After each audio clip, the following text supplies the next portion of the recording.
in some cases, landlords might require first month's rent, security deposit, and a last month's rent at move-in. Hello, property management brainstormers. It's Bob Preston here, your host, and welcome to 5 Minute Friday.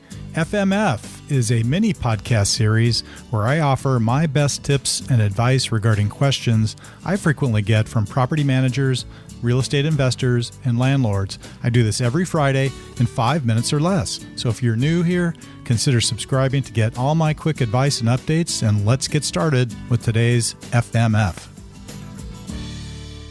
What's going on, everyone? We're going to jump right into our topic for the FMF today, and that is how to prorate rent. Standard practice when renting a home is prorating the rent rate if the tenant occupies the rental unit for only part of a month.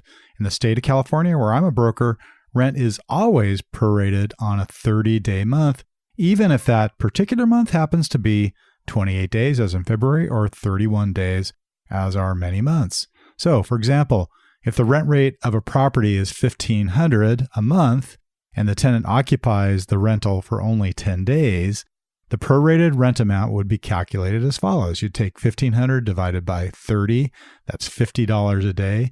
You would multiply that then by the 10 days the tenant is in the property. So the rent for the month would be $500 for the partial month. Utilizing a first month proration system, the tenant would owe only that prorated amount at move-in for rent.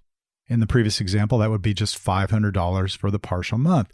So here's the dilemma. If your practice for moving someone into the property is first month's rent plus security deposit, is it a good idea to only take that prorated amount, that $500 as the first month? You may have incurred all kinds of different expenses in getting your property listed, or perhaps there's a leasing fee involved that you need to pay to a real estate agent or a property manager. And, just taking that prorated amount might leave you short in paying some of these upfront obligations you have or that you committed to just to get the property rent ready in the first place. So another way of handling that scenario would be utilizing what is called the second month proration method. With second month proration, it is written into the lease that the tenant pays a full month at move-in plus security deposit. In the example we've started with, that would mean $1,500 in rent is collected for the first month, even though the first month occupancy is only 10 days. This is a more conservative way of handling a move-in because it requires a larger amount upfront from the tenant before they get the keys. That prorated amount of $500 for the 10 days is then due the second month of the lease.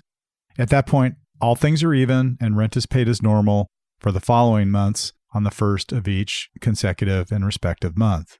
Of course, in some cases, landlords might require first month's rent, security deposit, and a last month's rent at move-in.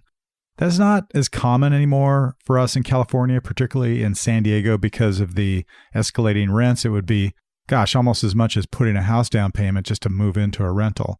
So it's not done that commonly. However, if there are extenuating circumstances about the particular tenant, maybe they're starting a new job, or maybe their credit rating isn't quite as high as we would like to see, or maybe they're from another country and don't have a credit rating, something like that, sometimes we will require first and last month's rent at move-in. You have to ask yourself, is it fair asking for the first month to be the full rent rather than the prorated amount, or might that indeed, in this case, be excessive? But overall, this helps the landlord cover these obligations we talked about previously, also provides additional assurance that the tenant can afford a full month rent payment when you use the second month prorated system. And it's similar to putting more money down to qualify for a mortgage. That's kind of how I look at it, right? To move into this property, you have to be able to afford it. And to make sure you're able to afford it, we're going to want one full month as rent payment at move-in. If not collected in advance, then there might be a higher chance the tenant may fall behind on rent payment. So this is the method we work with at North County Property Group and find it works well in lease or month-to-month scenarios. We hope you'll find it useful too. That's it for 5 Minute Friday. Thanks for joining this episode. TGIF. If you're new here, please click on subscribe. And it would also be great if you'd give us a like or a positive review. And I tell you what, we will catch you next Friday. Thanks for joining FMF.